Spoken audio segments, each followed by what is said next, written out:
I woke up to shouting echoing through the thin walls of the research station. The sound jolted me from a dreamless sleep, and for a moment, I lay disoriented in my narrow bunk, trying to make sense of the commotion. "She's not in her quarters!" someone yelled. Oliver's voice, unmistakable in its authoritative tone. "Check the labs again."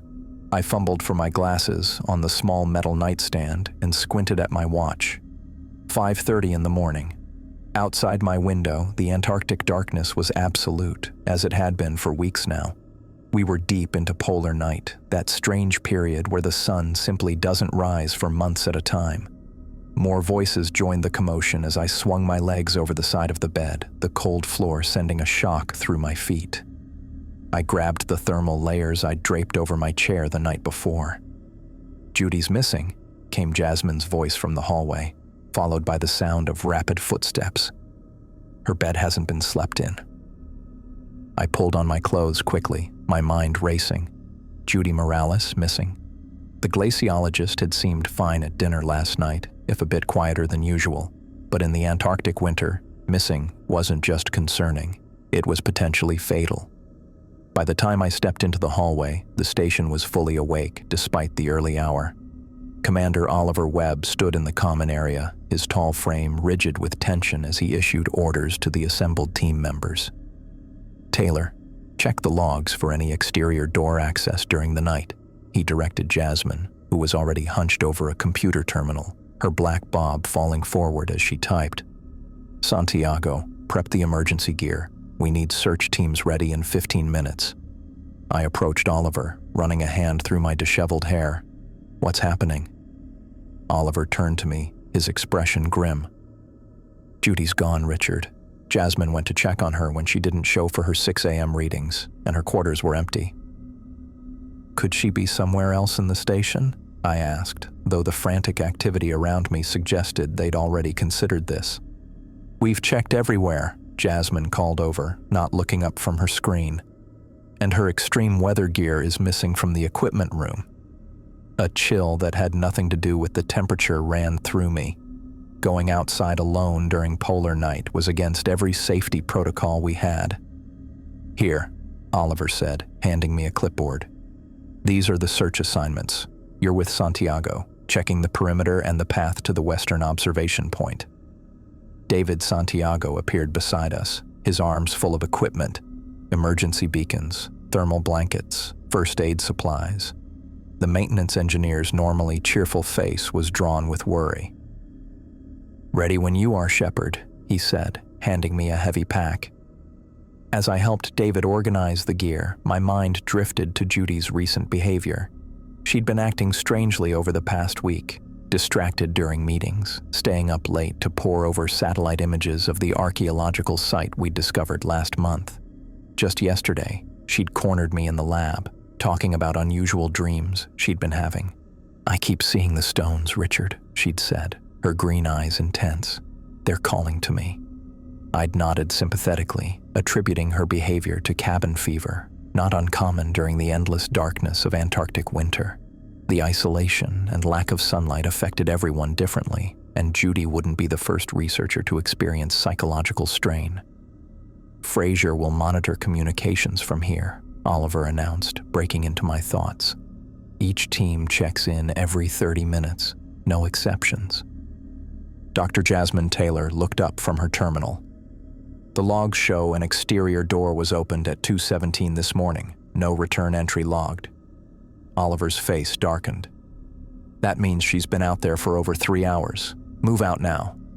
David and I headed to the equipment room, where we layered on our extreme weather gear, thermal base layers, insulated pants and jackets, balaclavas, and finally the heavy outer shells designed to withstand the brutal Antarctic conditions. We checked each other's gear meticulously, knowing that any gap could lead to frostbite within minutes. "You think she went to the dig site?" David asked as he tightened the straps on my pack. "Possibly," I replied, securing my goggles. "She's been obsessed with those stone formations lately." We performed one final equipment check before approaching the airlock. Outside, the digital thermometer read -48 degrees Celsius with wind gusts up to 60 kilometers per hour. Deadly conditions. "Remember, we stay connected to the guide ropes at all times," I said, clipping my safety line to the steel cable that ran from the station to various outbuildings and research points. David nodded, his face barely visible behind his protective gear. "Let's find her and get back. I don't like this weather." The airlock cycled, and we stepped out into hell. The cold hit like a physical blow, stealing my breath despite the respirator warming the air before it reached my lungs. The wind howled around us, driving ice particles that stung any exposed skin. Visibility was near zero. Our powerful headlamps illuminated only a few meters ahead, the beams diffused by the swirling snow. We moved slowly, following the guide rope with gloved hands, our bodies leaning into the wind. Communication was reduced to shouted words that the storm tried to tear away. The station lights faded behind us until they were just a dim glow in the darkness. For 3 grueling hours, we searched along our assigned route, checking small equipment sheds and observation points. Each step was a battle against the elements, each breath painful in the freezing air. We checked in with Fraser as scheduled, but there was no sign of Judy. "We've reached the western point," I reported through my radio, my voice muffled by layers of protection. "Nothing here." David tapped my shoulder and pointed to the ground, where his headlamp illuminated a faint depression in the snow. "Look." I crouched down, examining what appeared to be a footprint, already being filled in by the blowing snow. "Fraser, we've found tracks," I radioed. "They're heading southwest, toward the archaeological site." "Copy that," came the crackled response. "Commander says to follow, but maintain extreme caution. Other teams are being redirected to your position." We adjusted our course, following the increasingly clear trail of footprints. Judy had been moving with purpose, her tracks forming a straight line toward the stone circle we'd discovered 2 months ago. The archaeological site had been a source of excitement and mystery since we'd found it. A perfect circle of standing stones, each carved with symbols unlike any known ancient Antarctic culture. Carbon dating suggested they were over 10,000 years old, impossible given what we knew about human migration patterns. The university team had been documenting everything meticulously, but the worsening weather had put field research on hold weeks ago. After another 40 minutes of trudging through the storm, the stone monoliths appeared in our headlamp beams, dark sentinels against the white landscape. And there, huddled at the center of the circle, was a human figure. "There!" David shouted, pointing. We rushed forward as quickly as the deep snow allowed. As we got closer, I could see it was indeed Judy, sitting cross-legged in the snow. She wore her expedition gear, but had removed her gloves and hood, a suicidal choice in these temperatures. "Judy," I called, but she didn't respond, continuing to rock back and forth, her lips moving. David immediately pulled emergency thermal blankets from his pack while I radioed the base. "We've found her. She's alive but unresponsive, at the stone circle." I knelt beside Judy while David wrapped the reflective blankets around her shoulders. Her skin was frighteningly pale, her fingers bluish with early frostbite. How she had survived hours in these conditions without proper protection was beyond comprehension. "Judy, can you hear me?" I asked, trying to make eye contact. "We need to get you back to the station." She continued muttering to herself, seemingly unaware of our presence. I leaned closer, trying to make out her words, but they weren't in any language I recognized. A rhythmic chanting with harsh consonants and flowing vowels. "She needs medical attention now," David said, checking her pulse.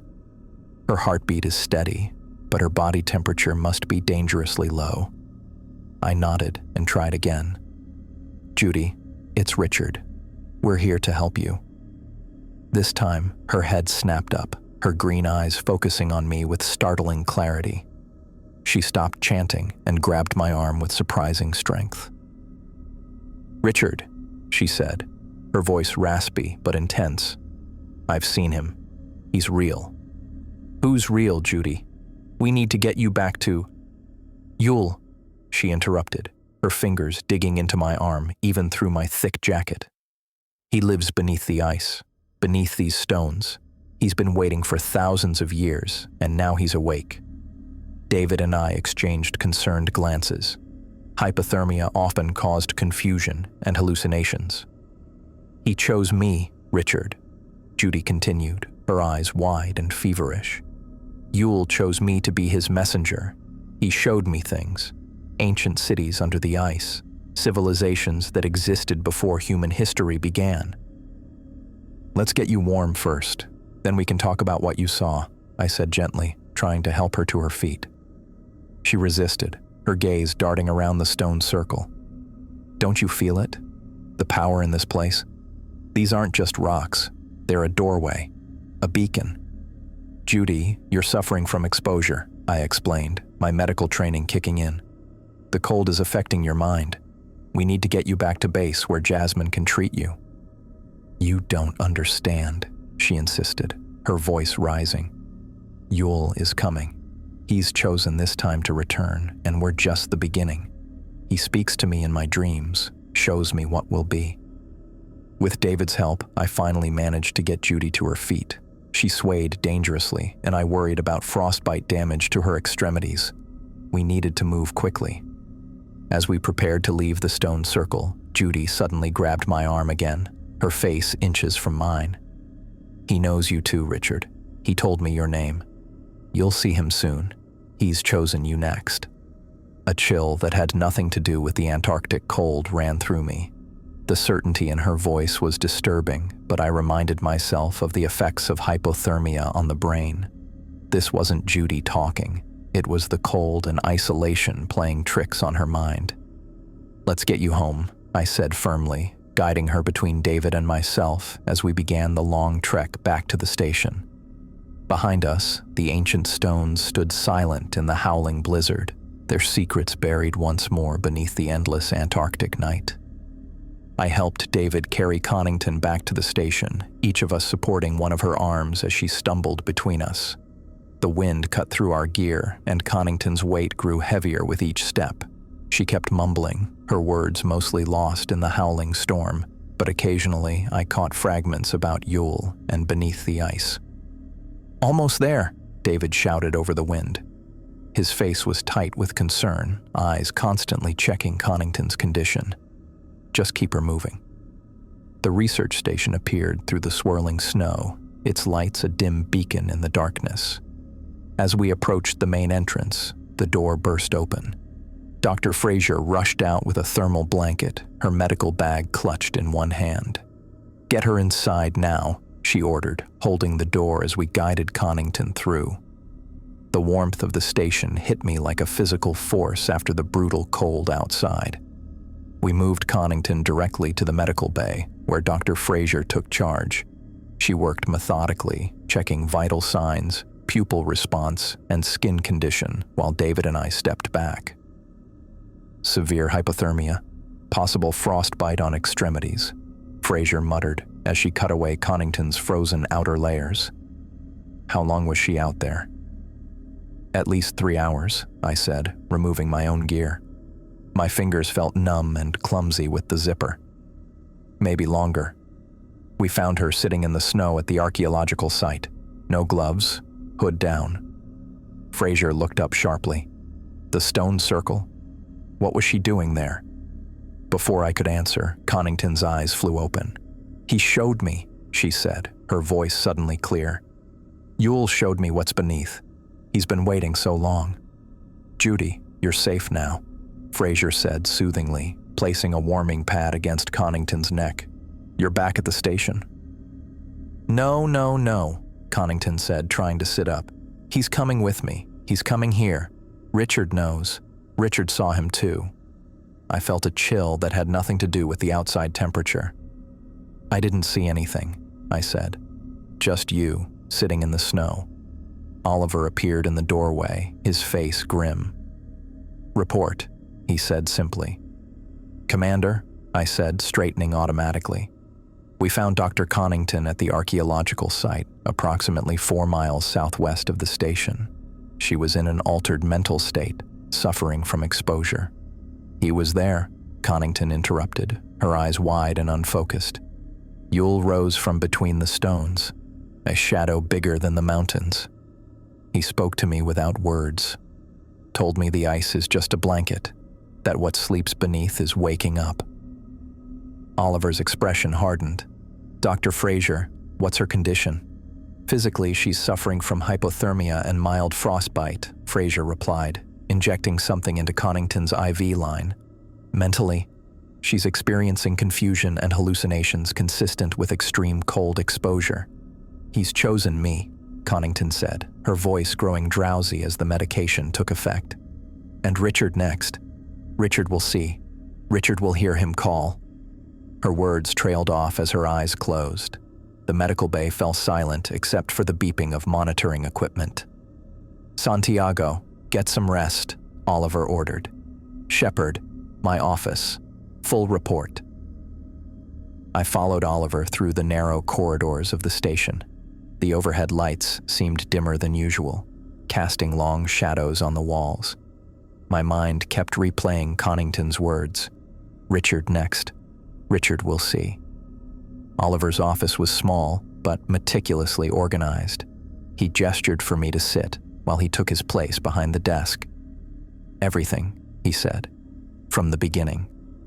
I recounted the search in detail, how we followed the protocol, checked all the outbuildings, and eventually found the tracks leading to the archaeological site. I described Connington's condition, her resistance to leaving, and her strange behavior. "She kept talking about someone named Yule," I explained, claiming he was beneath the ice and had chosen her as a messenger.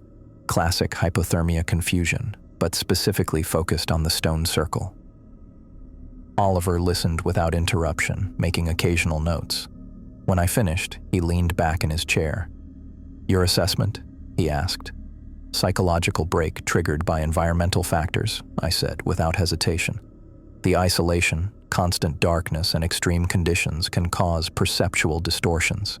The archaeological site has been her research focus for months. It makes sense her delusions would center around it." Oliver nodded. "I want a complete written report.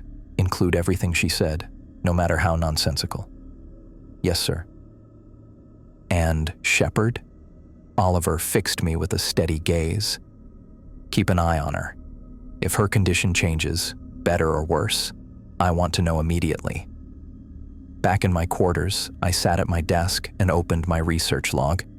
The cursor blinked on the screen as I tried to organize my thoughts. I typed carefully, documenting the search, the discovery, and Connington's statements with clinical precision. Subject exhibited classic symptoms of hypothermia-induced psychosis, fixating on the archaeological site discovered 2 months ago. Her delusions centered around an entity she called Yule, which she described as a massive shadow figure capable of direct mental communication. Subject claimed this entity had selected her as a messenger and would be coming to the research station. I paused, fingers hovering over the keyboard. The rational part of my mind knew this was textbook environmental psychosis. Antarctica's extreme conditions had broken stronger people than Judy Connington. And yet, something about her absolute conviction was unsettling. I continued typing. All phenomena can be attributed to psychological stress and prolonged isolation during polar night conditions. Recommend continued medical observation and possible psychiatric evacuation when weather permits. I saved the file and closed my laptop. The room felt unusually cold. I checked the thermostat. It read 68 degrees, but it felt much colder, probably just lingering effects from the exposure outside. That night, I dreamed of the stone circle. In my dream, I stood alone among the ancient monoliths, their surfaces glinting with ice in the beam of my flashlight. The wind had stopped completely, creating an unnatural silence. I called out for David and Connington, but my voice made no sound. Between the stones, the snow began to move, not blown by wind, but rising upward, as if something beneath was pushing through. A darkness deeper than the polar night emerged, stretching upward like a pillar of absolute blackness. "Richard," it seemed to say, though I heard nothing. "Richard Shepard." I woke with a start, my heart pounding. The room was pitch black, and for a moment, I couldn't remember where I was. My hand fumbled for the light switch, but nothing happened when I flicked it. Power outage. Not uncommon during storms, but the timing made my skin crawl. The backup generators kicked in a few minutes later, and I convinced myself it was just a coincidence, just a bad dream triggered by the day's events, nothing more. But over the next few weeks, strange things kept happening around the station. The communication system developed an intermittent problem, bursts of static that sometimes, if you listened carefully, almost sounded like whispered words. The first time I noticed it, I was sending our weekly status report to the main research facility. Temperature readings from Site 3 show consistent. My transmission was interrupted by a harsh burst of static that made me wince. Within the noise, I could have sworn I heard my name. I adjusted the frequency. Sorry about that. Experiencing some interference, as I was saying. More static, longer this time. Richard, stones, waiting. I yanked off my headset and stared at it. The static stopped immediately. Problems with the equipment? Fraser asked, passing by with a cup of coffee. Just some interference, I said, trying to sound casual. Probably atmospheric. The communications glitches became more frequent. David spent hours checking the wiring and replacing components, but couldn't find the source of the problem. It's like something's deliberately interfering, he said one evening, closing the access panel with more force than necessary. I've checked everything twice. The heating system was next. We woke one morning to temperatures barely above freezing inside the station. The main system had shut down completely during the night, and the backup was struggling to compensate. Everyone to the common room, Oliver ordered. Bring your sleeping bags and extra layers. Santiago, what's the status? David emerged from the maintenance shaft, his face smudged with grease. Main circulation pump failed. The backup's running, but it can't handle the full load. I need to replace the primary. How long? Oliver asked. 6 hours minimum. Parts have to thaw properly before installation. We huddled together in the common room, wrapped in thermal blankets while David worked on the repairs. Connington sat apart from the group, staring at the wall with a strange smile on her face. He's making himself known, she said when she caught me looking at her. Yule doesn't like machines. They offend him. It's a mechanical failure, Judy, I said. Happens all the time in these conditions. She just smiled wider. You'll see. He's already speaking to you in your dreams. I looked away, disturbed by how accurately she'd guessed about my nightmares. The dreams had continued, becoming more vivid each night. Always the stone circle. Always the shadow moving between the monoliths, calling my name. I'd wake up drenched in sweat, the echo of that silent voice still ringing in my head.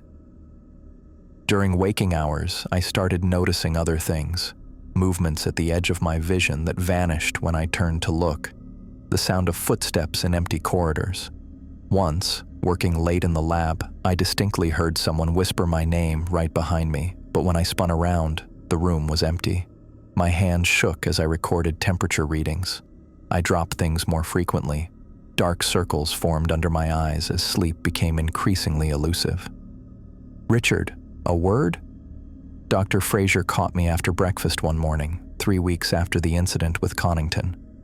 I followed her to the medical bay, trying to ignore the shadow I thought I saw slipping around the corner ahead of us. Sit down, she said, gesturing to the examination table. She studied my face with professional concern. You're not sleeping. It wasn't a question. Just some insomnia, I said. Normal for polar night. And the jumping at shadows, the dropped equipment, the way you keep looking over your shoulder when nobody's there? She crossed her arms. I'm the doctor here, Richard. Don't try to diagnose yourself. I sighed, too tired to argue. Fine. I'm not sleeping well. Bad dreams. About? I hesitated.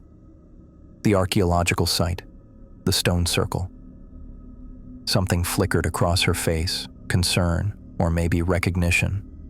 Many of us are having trouble sleeping. It's the darkness and isolation. Perfectly normal. She turned to her cabinet and removed several bottles. Vitamin D supplement twice daily and a light therapy session every morning, 30 minutes minimum. You think it's seasonal affective disorder? I asked, taking the bottles. The symptoms fit, she said, making notes in my file. Low energy, sleep disturbance, difficulty concentrating. The supplements and light therapy should help. I wanted to tell her about the whispers and the static, the footsteps in empty rooms, how sometimes I thought I saw a tall, dark figure standing at the end of corridors. But I knew how it would sound, the same way Connington had sounded, delusional, broken by the isolation. Thanks, I said instead, pocketing the supplements. I'll start right away. Good. She looked up from her notes. And Richard? Maybe take a break from the archaeological data for a while.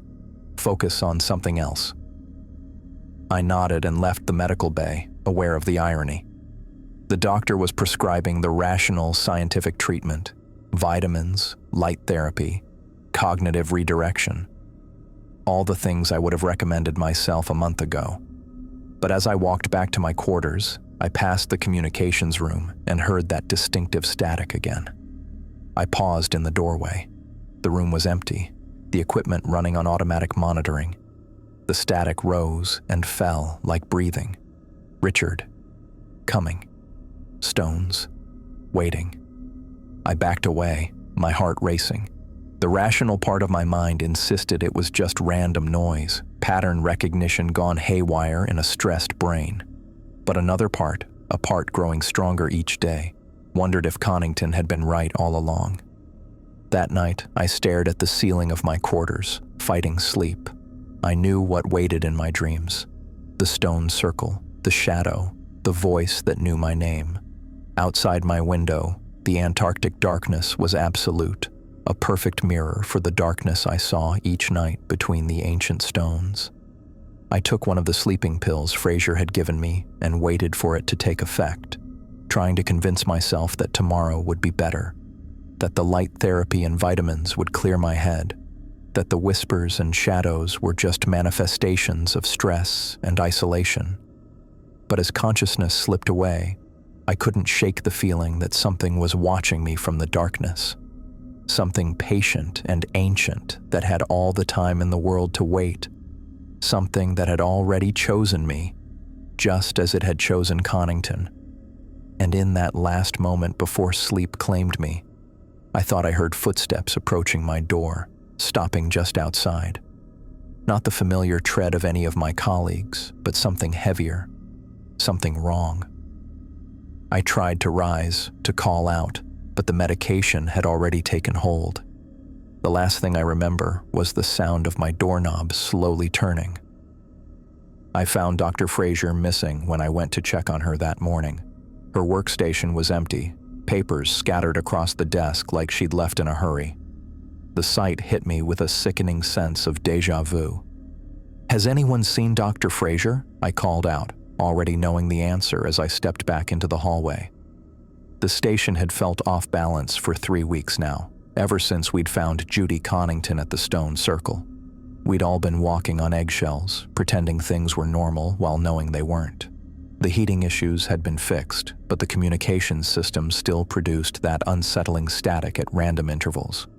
And now Fraser was gone. I hurried to the equipment room, my footsteps echoing in the empty corridor. When I pulled open the heavy door, I saw the empty hook where her extreme weather gear should have been. My stomach dropped. "Oliver," I said, finding him in the common room reviewing weather reports. "Fraser's missing. Her gear's gone."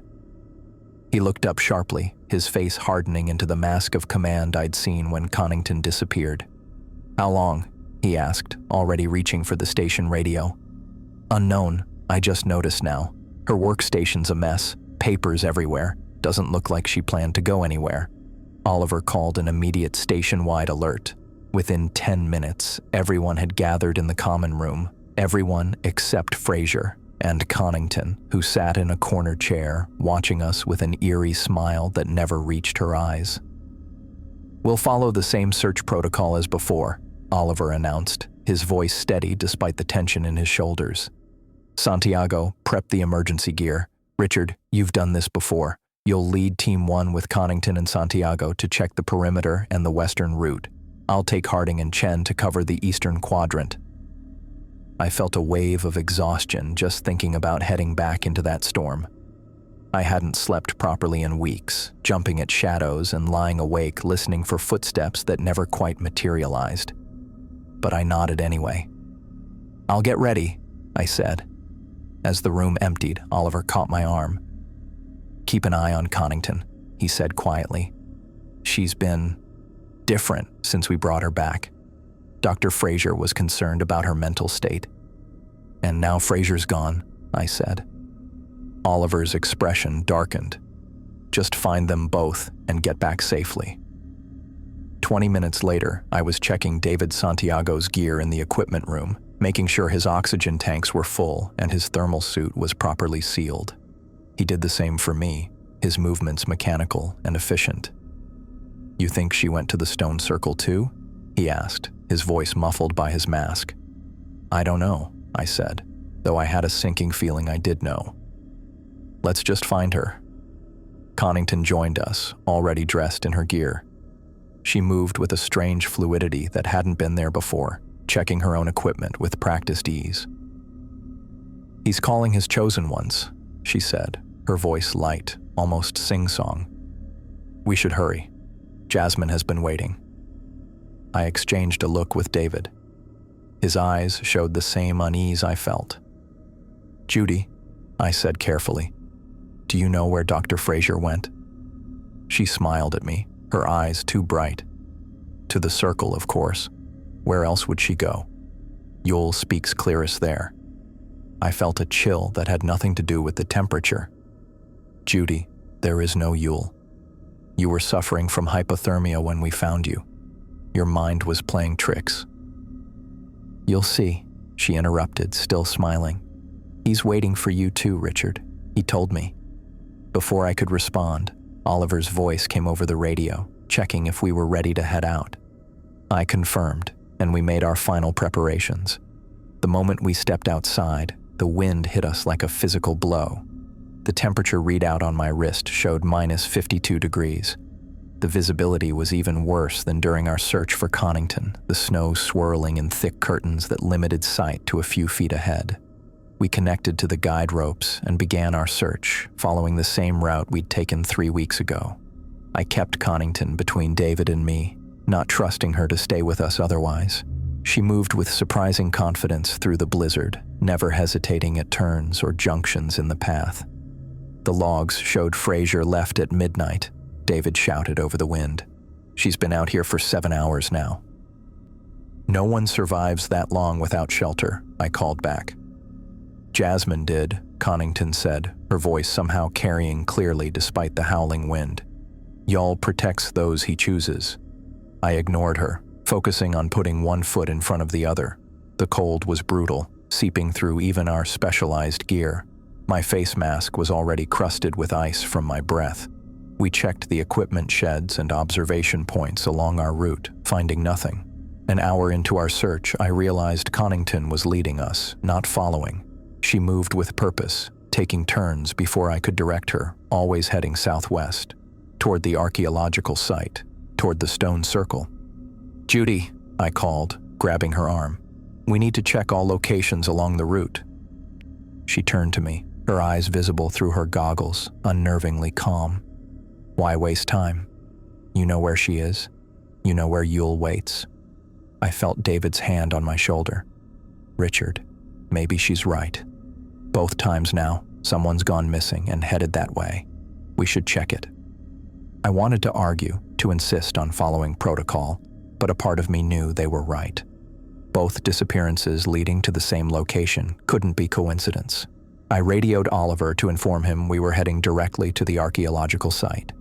"Negative," came his response through bursts of static. "Complete your assigned search grid first." "Commander, Connington is convinced Fraser is at the stone circle. Given the pattern..."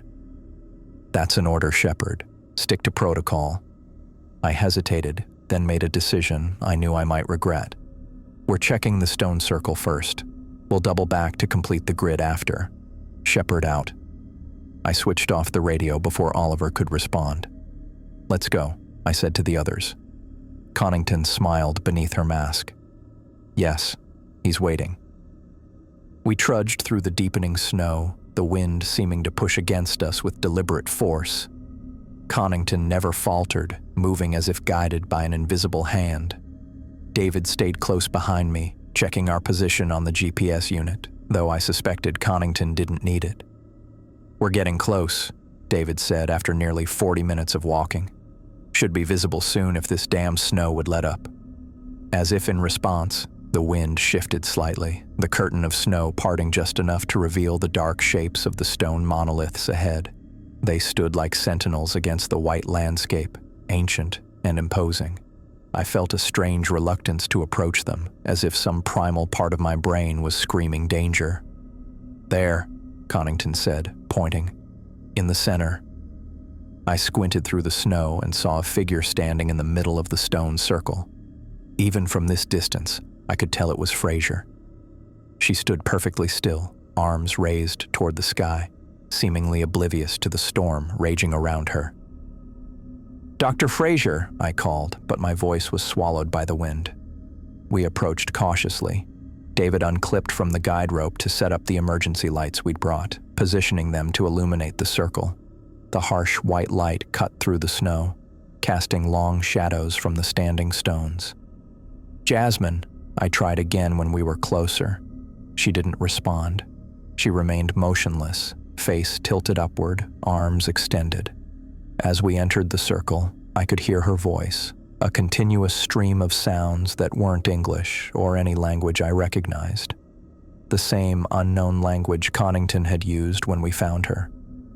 She's communing with him, Connington said, her voice filled with reverence. Yule speaks through her now. I approached Fraser carefully, circling around to see her face. What I saw made me stop cold. Her eyes were rolled back in her head, showing only whites. Her lips moved continuously, forming words I couldn't understand, her face expressionless. Dr. Fraser, I said, reaching toward her but not quite touching. Jasmine, can you hear me? No response. She continued her chanting, unaware of our presence. David joined me, his breath fogging in the freezing air. Jesus, he whispered. What's wrong with her? Same thing that happened to Judy, I said. Hypothermia, environmental psychosis. We need to get her back to the station. No, Connington said sharply. She had removed her hood and gloves, just as she had done during her own episode. She must complete the communion. Yule is speaking through her. Put your gear back on, I ordered, alarmed by her behavior. You know what happened last time. Connington ignored me, stepping closer to Fraser. To my shock, she began speaking in the same unknown language, her voice rising to match Fraser's rhythm. David grabbed my arm. Richard, we need to get them both back now. This isn't right. I nodded, moving toward Fraser. Dr. Fraser, we're taking you back to the station. You're suffering from exposure. I reached for her arm, but the moment before my fingers made contact, I hesitated. Something about the stone circle felt wrong, more wrong than before. The air seemed to vibrate with tension, like the moment before lightning strikes. The wind had changed direction, now swirling around us in a circular pattern that couldn't be natural. David was setting up the emergency stretcher, his movements quick and efficient despite his obvious fear. Get her on this, he called. We'll have to carry her back. I steeled myself and grasped Fraser's arm. Her skin was ice cold through her thermal gear, yet she showed no signs of shivering. A bad sign medically. She offered no resistance as I tried to lower her arms. Jasmine, I said firmly. It's Richard. You need medical attention. We're taking you back to the station. For the first time, she seemed to register my presence. Her head turned slowly toward me, her rolled back eyes somehow focusing on my face despite showing only whites. Richard, she said, her voice suddenly clear and normal. He's been waiting for you. A chill ran through me that had nothing to do with the temperature. Who has? Yule, she said, her lips curving into a smile that didn't reach her eyes. The guardian beneath. He chose me to prepare the way, just as he chose Judy, and now he's chosen you. There is no Yule, I said, trying to keep my voice steady. You're suffering from hypothermia and oxygen deprivation. We need to get you back to the station. Fraser's smile widened. He told me you would deny him at first. It's all right. You'll understand soon. Behind me, Connington had begun moving in a slow circle, still chanting in that strange language. David was watching her, his face pale beneath his goggles. Richard, he called, his voice tight with fear. We need to leave. Now. I nodded, turning back to Fraser. We're going back to the station, Jasmine. You need medical attention. He won't let us leave, she said simply. Not until he's spoken to you. I ignored her, trying to guide her toward the stretcher David had prepared. She moved with surprising strength, resisting my efforts. David, I called, help me with her. He hurried over, and together we managed to get Fraser moving toward the stretcher. She continued speaking, switching between English and the unknown language. The ice is thinned, she said. His prison weakens. Soon he'll rise again, as he did before the last great freeze. Save your strength, I told her, trying to sound calm and professional despite the growing dread in my stomach. We'll talk at the station. We got her onto the stretcher and secured the straps. David looked at Connington, who was still moving around the perimeter of the stone circle, seemingly oblivious to us. What about her? He asked. I'll get her, I said. You start heading back with Fraser. David nodded, clearly relieved to be leaving. He picked up the front of the stretcher and began pulling it toward the path back to the station. I approached Connington, who had stopped moving and now stood perfectly still, facing the center of the circle where Fraser had been standing. Judy, I said firmly, we're leaving. Put your gloves and hood back on. She turned to me, her expression serene despite the snow collecting on her exposed hair and skin. He wants to meet you properly, Richard, not just through dreams and whispers. I felt a jolt at her words. I hadn't told anyone about the dreams I'd been having, dreams of the stone circle and something moving beneath the ice. I don't know what you're talking about, I said, taking her arm. We need to go. She didn't resist as I guided her away from the circle, helping her put her hood and gloves back on. Her skin was alarmingly cold, but she showed no discomfort. You'll be back, she said confidently. He's chosen you as his voice, the one who will tell the world of his return. I ignored her, focusing on catching up to David, who had made it about 20 yards from the circle with Fraser. The wind was picking up again, the snow thickening around us. David, I called. Wait up. He paused, looking back. Relief was evident in his posture when he saw me approaching with Connington. Is she okay? He asked, nodding toward Connington. She's fine, I said, though I knew that wasn't true. None of us were fine. Let's get back to the station as quickly as possible. We moved as fast as we could through the deep snow, David pulling Fraser on the stretcher while I kept a firm grip on Connington's arm. The wind howled around us, sometimes sounding almost like words, just on the edge of comprehension. I tried to radio Oliver to inform him we'd found Fraser and were returning to base, but got only static in response. The same static that had plagued our communications for weeks. The static that sometimes sounded like whispers. The equipment never works right near the circle, Connington said, as if reading my thoughts. Yule doesn't like your machines. I put the radio away, focusing on the path ahead. We'd been walking for about 15 minutes when David suddenly stopped. Richard, he said, his voice tight. Look at her. I turned to see Fraser sitting upright on the stretcher, the strap still secured around her. Her eyes were open now, normal brown instead of rolled back white, and she was looking around in confusion. What? Where am I? She asked, her voice weak.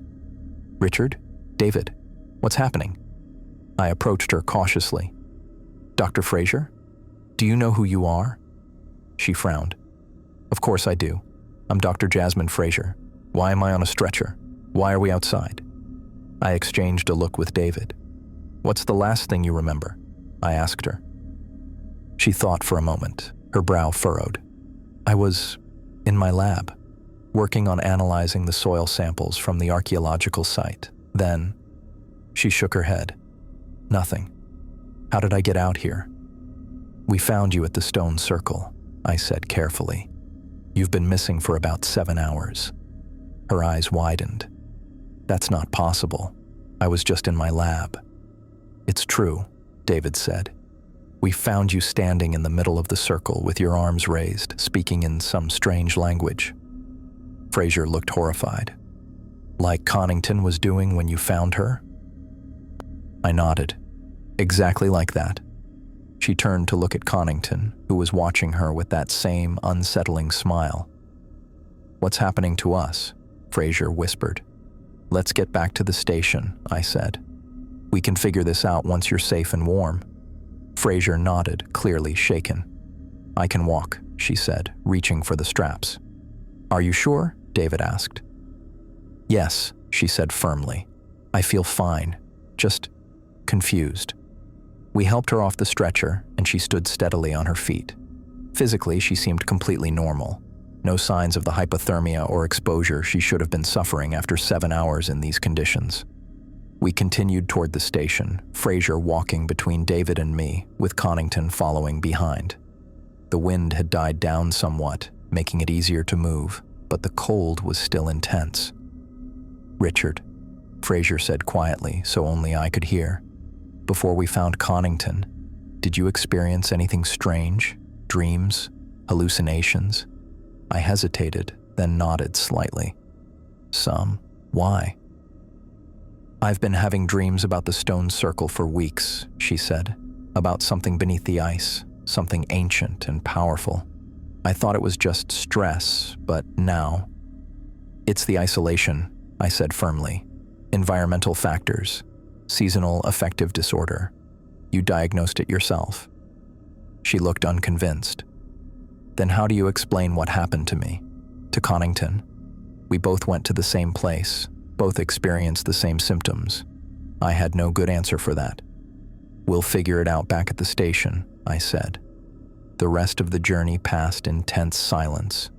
As we approached the research station, I could see figures waiting for us at the entrance, Oliver and the rest of the search team having returned before us. Oliver rushed forward as we came into view. Report, he demanded, his eyes moving from Fraser to Connington and back. We found Dr. Fraser at the stone circle, I said. She was unresponsive when we found her, but regained awareness on the way back. She has no memory of how she got there or what happened. Oliver's expression was grim. Get them both to the medical bay immediately. Full examination. As we entered the warmth of the station, I felt a weight lift from my shoulders. We'd found Fraser. She was safe. But the relief was tempered by a growing sense of dread. 2 people now had inexplicably traveled to the stone circle in dangerous conditions. Both had exhibited the same strange behavior. Both had spoken of Yule and something beneath the ice, and both had mentioned me by name. I helped get Fraser and Connington settled in the medical bay, then stepped out into the hallway where Oliver was waiting. I want a full report, he said. Everything that happened out there. I nodded, too exhausted to argue. I'll write it up right away. No, he said, his voice softening slightly. Get some rest first. You look dead on your feet. Report in 4 hours. I was grateful for the reprieve. My quarters had never looked so inviting as I stumbled through the door and collapsed onto my bunk, not even bothering to remove my outer layers. As I drifted toward sleep, I thought I heard a whisper in the room, a voice that wasn't quite human, speaking words I almost understood.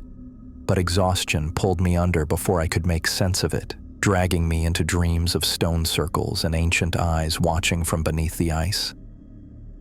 I reached out to touch Fraser's shoulder when the storm changed. Not gradually, like weather should, but all at once, like someone had flipped a switch. The wind picked up from 30 knots to what had to be 70 or 80 in seconds, screaming across the ice with a sound that wasn't just wind. It came from below us, vibrating up through my boots. "What the hell?" I yelled, but my words vanished into the howl. The snow around us started moving wrong. Instead of blowing in one direction with the wind, it swirled in tight spirals around each of the stone monoliths. The patterns were too precise, too intentional, like someone was drawing symbols in the air. David grabbed my arm. "We need to go. Now." I nodded, turning back to Fraser, but froze when I saw what was happening in the center of the circle. The ground between the monoliths bulged upward, snow sliding off as something pushed from underneath. Not ice cracking or shifting. This was something else entirely. A mass of darkness rose from the ground. Not smoke or mist, but something solid, yet impossible to focus on directly. It pulled itself up from the earth, growing larger until it towered over us like a mountain of living shadow. My brain tried to make sense of what I was seeing, tried to give it a shape I could understand. It stretched upward, the mass elongating into something vaguely human, a torso, a head, limbs that extended far beyond what any human proportions should allow. Its arms reached up into the storm clouds themselves, as if it was pulling the weather down around it. "Oh my God," I whispered. Then it hit me, not physically, but mentally. A pressure against my thoughts, pushing inward from all sides. Images flooded my mind. Vast underground caverns lit by strange blue light, cities carved into stone, beings that moved in ways that hurt to look at. I saw rituals performed around these same stones when they weren't covered in ice, saw sacrifices made and blood soaking into the ground. The pressure in my head built until I thought my skull would crack. Through it all came a voice, not heard with my ears but felt in my bones, my teeth, the marrow inside me. "Richard Shepard," it said, and my name in its voice made my knees buckle. I fell to the snow, hands pressed against my temples. The voice knew me. It had been waiting for me. A scream cut through everything else. "David." I forced my eyes open and saw him a few feet away. The snow around his boots had turned black, and from it, tendrils of shadow rose like living ropes. They wrapped around his legs, his waist, his chest, moving with horrible purpose. "Help me!" David screamed, clawing at the tendrils. "Richard, help!" I tried to move toward him, but my body wouldn't respond. The pressure in my mind held me in place as more images poured in, knowledge I didn't want, secrets buried for thousands of years. The shadow tendrils lifted David off the ground. He thrashed in their grip, suspended 6 feet in the air. His face contorted in terror as the tendrils tightened. "No," I shouted. "Stop." The entity gave no response except a pulse of cold amusement in my mind. Then, with a casual violence that seemed almost dismissive, the tendrils pulled in different directions. David's scream cut off as his body tore apart. Blood sprayed across the ancient stones, steaming in the freezing air before the wind whipped it away. Chunks of flesh and fabric scattered across the snow. His torso hit the ground with a wet thud, eyes still open, mouth frozen in a final scream. I vomited into the snow, my body convulsing. This couldn't be happening. This wasn't possible. To my right, Connington fell to her knees, arms raised toward the shadow entity. "Yes!" she cried out, her voice ecstatic. "Yule, you've shown yourself, just as you promised." Her face was transformed with religious fervor, tears freezing on her cheeks. Fraser stood nearby, still chanting. But now I realized her words matched the rhythm of the pressure in my mind, the cadence of the entity's communication. She swayed in perfect synchronization with the movements of the shadow, her eyes rolled back, showing only whites. I tried to crawl backward, away from the carnage, away from the thing that called itself Yule. My hand slipped in something wet, David's blood, already freezing on the snow. The entity's attention shifted fully to me. The pressure in my mind intensified, and I saw more visions. Myself walking into the circle willingly, joining Connington and Fraser in communion with Yule. I saw myself leading others here, bringing sacrifices. I saw myself transformed into something no longer human. "No," I gasped, fighting against the intrusion. "Get out of my head!" Connington crawled toward me through the snow, her face split in a manic grin. "Don't fight it, Richard. Yule has chosen you, just like he chose me and Jasmine. He's been calling to you for weeks." The whispers in the static, the footsteps outside my door, the cold that never went away no matter how high I turned the heat. "This isn't real," I said, though I knew it was a lie. David's remains scattered across the snow proved how real this was. The shadow entity pulsed, contracting and expanding. With each pulse, the pressure in my mind grew stronger. The visions became more vivid. I could feel the cold stone beneath my hands as I knelt before Yule in some ancient time, could taste the blood of sacrifices on my lips. "He's been waiting for you," Connington whispered, reaching for my hand. "For thousands of years, buried beneath the ice, waiting for us to find him again." I pulled away from her, scrambling backward through the snow. The shadow entity rippled, and I felt its anger. The tendrils that had torn David apart began to sink back into the ground, only to re-emerge closer to me. Fraser's chanting grew louder, more frantic. Her body jerked with unnatural movements, as if something else was pulling her strings. I had to get away, had to warn the others, had to... The shadow contracted suddenly, pulling in on itself like a black hole. For one moment, I thought it was disappearing. Then it exploded outward, washing over us in a wave of cold and darkness. I saw its face, or what passed for a face. Not features, but an impression of ancient malevolence, of hunger that had waited millennia to be fed. It looked at me with attention that felt like being dissected. "Richard Shepard," it said again, my name vibrating through my bones. Mine. I ran blindly through the storm, completely terrified by what I'd just witnessed. My legs pumped mechanically beneath me, driven by a primal fear that overwhelmed all rational thought. The image of David, his body lifted and torn apart by those impossible shadow tendrils, replayed in my mind with sickening clarity. I stumbled hard, pitching forward into a snowdrift. The impact knocked the wind from my lungs, and for a terrible moment, I couldn't breathe. The snow pressed against my face mask, threatening to suffocate me. With trembling hands, I pushed myself up, fumbling at my belt for the emergency beacon. Its small blue light blinked steadily, the only reliable thing in this nightmare. I oriented myself toward the direction it indicated, toward the station, toward safety, if such a thing still existed in this frozen hell. Behind me, Connington's laughter carried through the howling wind, a high, manic sound that didn't belong to the woman I'd known for months. It mixed with something else, something that made my skin crawl beneath layers of thermal gear. Low, rumbling tones that no human throat could produce echoed from the stone circle I'd just fled. "It's coming," I whispered to myself, the words lost in the storm. "It's coming for me." I forced my legs to move again, each step a battle against the deep snow and my own exhaustion. My muscles burned with the effort, but the alternative, stopping, turning back, facing what lurked behind me, was unthinkable.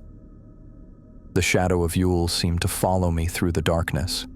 I felt its presence weighing on my mind, pressing against my thoughts like a physical force. The mental intrusion I'd experienced at the stone circle hadn't fully retreated. It lingered at the edges of my consciousness, scratching to get back in. I was being hunted. The certainty of this knowledge drove me to push my body beyond what I thought possible. My lungs felt like they were filled with broken glass, each breath a new agony in the frigid air. The temperature display on my wrist unit read -53 degrees, but the cold was the least of my concerns now. The wind changed direction, swirling around me in patterns that defied natural weather systems. It howled with voices that weren't human, whispers and calls that formed half words in languages I'd never heard, but somehow almost understood. The snow itself seemed alive, reaching for me with ghostly fingers that brushed against my legs and arms. Twice I felt something tug at my back, and each time I lurched forward with renewed panic, not daring to look behind me. But fear eventually overcame reason. I turned my head, looking back through the narrow slit of my hood. A massive shadow moved through the storm, darker than the polar night, distorting the air around it. It was closer than before. Much closer. "No," I gasped, tripping again but catching myself before I fell. "No, no, no." The cold burned my lungs with each desperate breath. My thighs and calves screamed with pain from fighting through the deep snow. My fingers had gone numb despite the heated gloves, and my face felt frozen where sweat had collected inside my mask. But pure terror kept me moving forward, one agonizing step after another.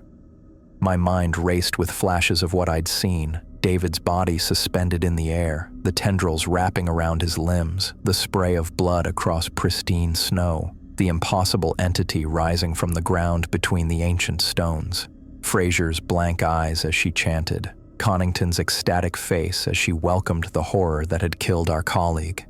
And now that same entity was coming for me. It knew my name. It had been waiting for me. I checked the beacon again, desperate to see how much farther I had to go. The station should be visible soon, even through this storm. But the darkness remained absolute, broken only by the swirling snow illuminated by my headlamp.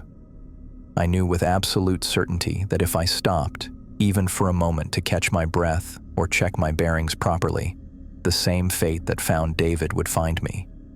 Those shadow tendrils would rise from the snow at my feet, wrap around my limbs, and tear me apart, while Yule watched with ancient, hungry eyes. So I ran. I ran until my vision blurred and my legs threatened to buckle. I ran as the wind screamed with inhuman voices and the snow reached for me with unnatural purpose. I ran from the ancient thing that had awakened beneath the Antarctic ice, the thing that had chosen me for reasons I couldn't comprehend. And all the while, I felt its shadow growing closer, darker, hungrier, reaching for me through the endless polar night. I finally reached the base just as a rescue helicopter was landing. The whirring blades cut through the howling storm, kicking up snow in violent swirls that stung my face even through my mask. I stumbled forward, my legs barely functioning after what felt like hours of running through the Antarctic wasteland. The helicopter's searchlight swept across the station and caught me in its beam, momentarily blinding me as I collapsed to my knees. The blue emergency beacon was still clutched in my frozen hand, its light now insignificant compared to the helicopter's powerful beams. I tried to call out, but my voice was gone, stolen by the cold and terror. My mind kept replaying David's final moments, his body suspended in the air, the tendrils pulling, the blood on the snow. I could still hear Connington's laughter riding the wind behind me. Two figures in bright orange emergency gear rushed toward me from the direction of the station, while others jumped from the helicopter. I recognized the standard Antarctic Emergency Response Team uniforms, but couldn't make out their faces through my fogged mask and the swirling snow. "I found him!" one shouted over the roar of the helicopter. "He's alive!" I tried to speak again, to warn them about what was out there in the dark. My lips formed words that made no sense even to me, about ancient gods living beneath the ice, about shadows that moved with purpose, about Yule and his hunger. I pointed frantically back toward the stone circle, trying to make them understand.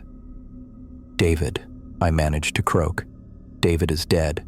The shadows took him. Connington and Fraser are still out there with it. With Yule." The rescue team exchanged looks I recognized all too well, the kind medical professionals give when they encounter someone in the midst of a breakdown. "He's hypothermic and delirious," one said to the other. "Get the stretcher." "No, you don't understand," I insisted, grabbing at their thermal suit. "It's real. It killed David, tore him apart. The shadows are alive. Yule knows my name." My words tumbled out faster, more frantic. I needed them to believe me, to send armed men to the stone circle, to understand what was waiting out there in the dark. But the more I spoke, the more concerned their expressions became. One of them pulled out a medical kit and prepared a syringe while the other held me steady. I struggled against them, still trying to make them understand. "Sir, we need you to calm down. You're safe now." "No one is safe," I said, my voice breaking. "It's coming. It's been waiting for thousands of years, and now it's awake." I felt the needle pierce my arm through my thermal layers. The sedative worked quickly, the edges of my vision growing soft and dark. As consciousness slipped away, I thought I heard a low, rumbling laugh carried on the wind, the same sound I'd heard at the stone circle, the same voice that had spoken my name. I woke up in a white room that smelled of antiseptic and clean linens. The stark contrast to the howling darkness of Antarctica was jarring. Sunlight streamed through a window, real sunlight after months of polar night. My body felt heavy, disconnected, like I was floating just above it rather than inside it. A woman in a white coat stood at the foot of my bed, reviewing a chart. When she noticed I was awake, she smiled professionally. "Dr. Shepard, good to see you with us. I'm Dr. Winters. You're in Auckland, New Zealand. You've been transferred to our psychiatric facility after your emergency evacuation from Antarctica." Auckland, New Zealand. The words took time to register. I was thousands of miles from the ice, from the stones, from Yule. I tried to sit up but found my arms were restrained. "Standard procedure," Dr. Winters explained, noticing my confusion. "You were quite agitated during transport." "How long?" My voice was raspy from disuse. "You've been here for 3 days. Before that, you were in medical care in McMurdo Station for 2 days after your rescue." My mind struggled to piece together the timeline. 5 days since the stone circle. 5 days since David died. Since I ran through the storm with shadows at my heels. The others I managed. Connington, Fraser. Dr. Winters' expression shifted subtly. "We should focus on your recovery for now, Dr. Shepard. There will be time to discuss the incident later. But I needed to know. Please, what happened to them?" She hesitated before answering. "The search teams found no trace of Dr. Connington or Dr. Fraser.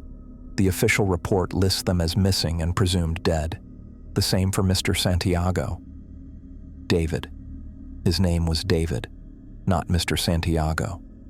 I had watched him die, seen his blood spray across ancient stones.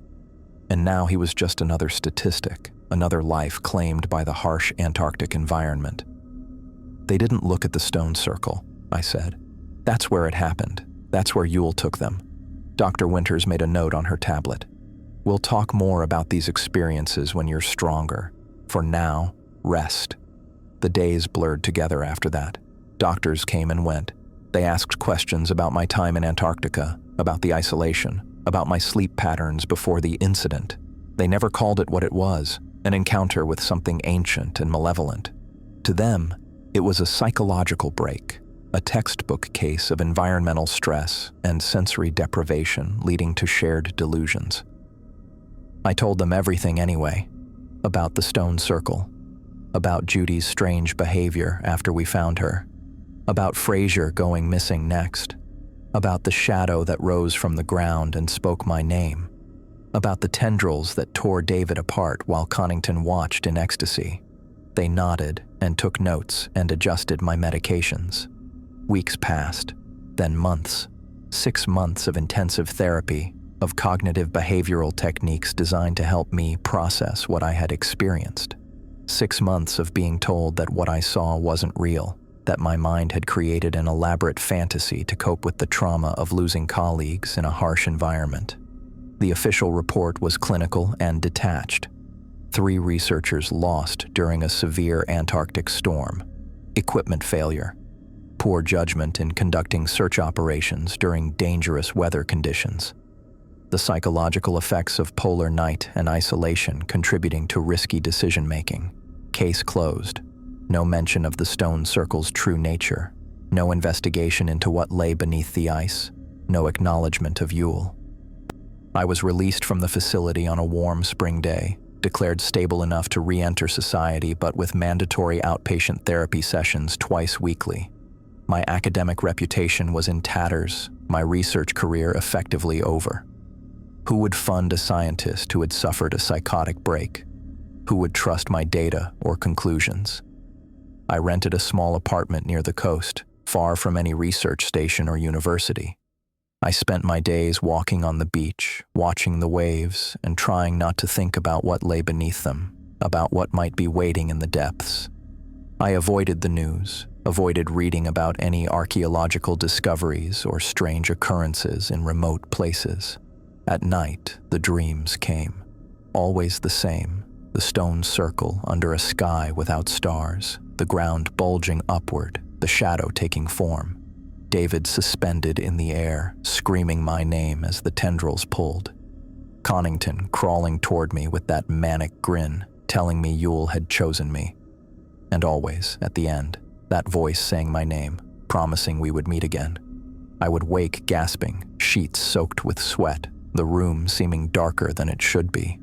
Sometimes, in those moments between sleep and wakefulness, I thought I saw shadows moving against the walls, gathering in the corners of my room. But they always disappeared when I turned on the light. My therapist said the nightmares were normal, part of processing trauma. She suggested meditation techniques, sleep aids, keeping a dream journal. I did everything she recommended, went through the motions of recovery. I learned to say what they wanted to hear, that I understood my mind had created the entity as a way to personify the harsh, uncaring environment of Antarctica. That Yule was just a manifestation of my fears about the unknown. But I knew the truth. I remembered every detail of my encounter with perfect clarity, the way the snow swirled in tight spirals around the monoliths, the exact pressure of Yule's presence in my mind, the ancient hunger in its not-quite face. These weren't the fuzzy, inconsistent memories of a delusion. They were sharper than any other memory I possessed.